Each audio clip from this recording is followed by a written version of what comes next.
Russia deployed a North Korean corps to Russia's Kursk region over the weekend, 2 months after deploying them to its territory. But North Korean troops are picking up bad habits from their Russian counterparts, writes columnist David Axe for The Telegraph.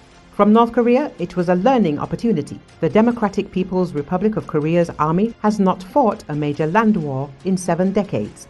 Yet, North Korean leader Kim Jong-un expects it to be able to defeat the extremely well-equipped South Korean army if tensions in the North Korean demilitarized zone ever escalate into open war. Russia's war against Ukraine is precisely the school for North Korea where the lessons of 21st century war are taught. The lessons are cruel and bloody, the author emphasizes. In 34 months of grueling war, the Russians have learned to trade huge amounts of human life for additional territorial gains. It's a terrible strategy, but not necessarily ineffective. The big question for the North Koreans is whether this approach would work in a ground war 4,700 miles away on the Korean peninsula. Axe continued. Russia lost thousands of armored vehicles in its war against Ukraine, so it was forced to change tactics. Mechanized attacks with large numbers of vehicles became a rarity. They were replaced by infantry assaults. Ukrainian think tank Frontelligence Insight says Russian forces are now probing Ukrainian defenses by sending in 1 to 2 soldiers. When they find a weak spot, these soldiers signal the need for more reinforcements, often a platoon or company. Moscow can afford to lose these small units daily because the constant influx of new soldiers ensures that the pressure never lets up. For the Kremlin, people are still a cheap resource despite the huge losses in the war against Ukraine. Its soldiers are also a cheap resource for North Korea, at least for now. The other day, North Korean infantry attacked Ukrainian positions on foot, copying Russian tactics. North Korean forces suffered losses. Whether such bloody tactics could work in the demilitarized zone between South and North is an open question. But there are several important differences between the war in Ukraine and the possible conflict on the Korean peninsula. First, the Russians have a huge manpower advantage in Ukraine, and Ukrainian defenders often struggle with shortages of critical ammunition, especially artillery shells. Perhaps most critically, the Russian air component is dominant. Along the demilitarized zone on the Korean peninsula, North Korea outnumbers its neighbor, but only by a 2-to-1 ratio. South Korea's forces, with their extensive and sophisticated weapons industry, are unlikely to run short of ammunition, and South Korea's state-of-the-art air force is vastly superior to North Korea's aging air force. By joining the war against Ukraine, the North Korean army is learning important lessons. But are they the right ones? And when the surviving fighters of the DPRK Corps in Kursk return home and teach their peers the tactics of attrition, will they condemn those peers to die in senseless attacks against large, well-armed South Korean troops? We won't know until North Korea invades through the DMZ. But anyone expecting this war to be like the war in Ukraine is likely to be shocked. David Axe said.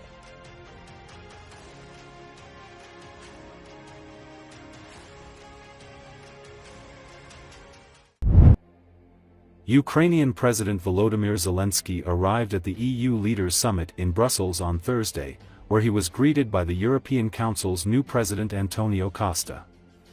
Speaking upon arrival, Zelensky said the main focus of the discussions would be the protection of his country's energy infrastructure and the increase of military production. He also stressed the need for unity between the US and Europe on the question of support for Ukraine, adding that he would be discussing the matter with President-elect Donald Trump when his administration takes over.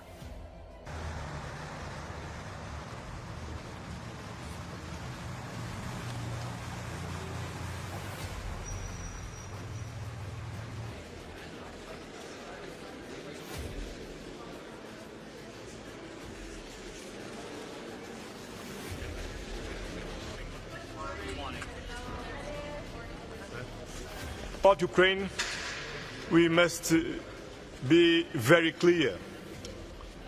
We could count on our full and unwavering support, whatever it takes, and for the time it was necessary.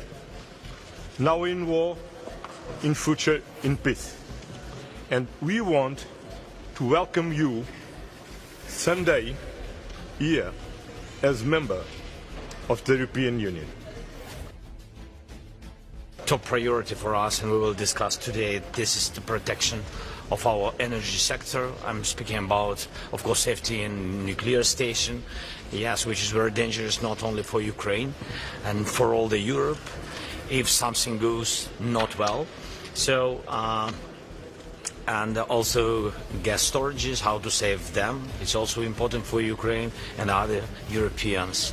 The second point for me is very important to increase as much as possible our internal military production, which really helps and which works.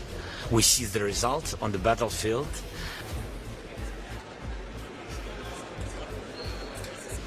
I think we have to count again on the unity between the United States and Europe.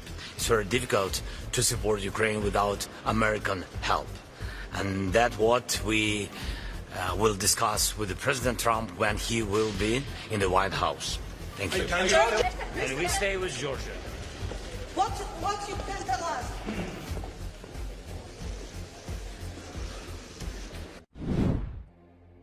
Ukrainian President Volodymyr Zelensky on Tuesday thanked Prime Minister Donald Tusk for Poland's support of Ukraine's EU and NATO bids. Poland understands how important it is in our part of Europe that security is truly guaranteed and that there is no geopolitical uncertainty, Zelensky said at a joint briefing in Kyiv. Tusk has said that negotiations over Russia's war in Ukraine could start, in the winter, as his country prepares to take over the rotating presidency of the European Union on January 1st. Poland has been one of Ukraine's strongest backers against Russia's full-scale invasion, which began in February 2022. Poland will assume the EU presidency just weeks before President-elect Donald Trump takes office in the US. Trump has been pushing for an end to the war in Ukraine and during his campaign said that he could settle the matter in a day if he were elected. Заява президента України. Дуже дякую. Дуже дякую твоїй команді за підтримку. Дякуємо народові Польщі. Наступного року Польща буде головувати в Раді Євросоюзу, і це головування може принести нам хороші результати в наближенні до вступу в ЄС. Як мінімум кілька кластерів ми готуємось відкрити, ми будемо все робити для цього в перемовному процесі. Що я скажу, від чого я почав сьогодні візит у Львові. Я вдячний Польщі за підтримку нашого прагнення стати і повноправним членом НАТО, якнайшвидше отримати запрошення в Альянс. Польща розуміє, як це важливо в нашій частині Європи, щоб безпека була дійсно гарантована і щоб не було жодної геополітичної невизначеності.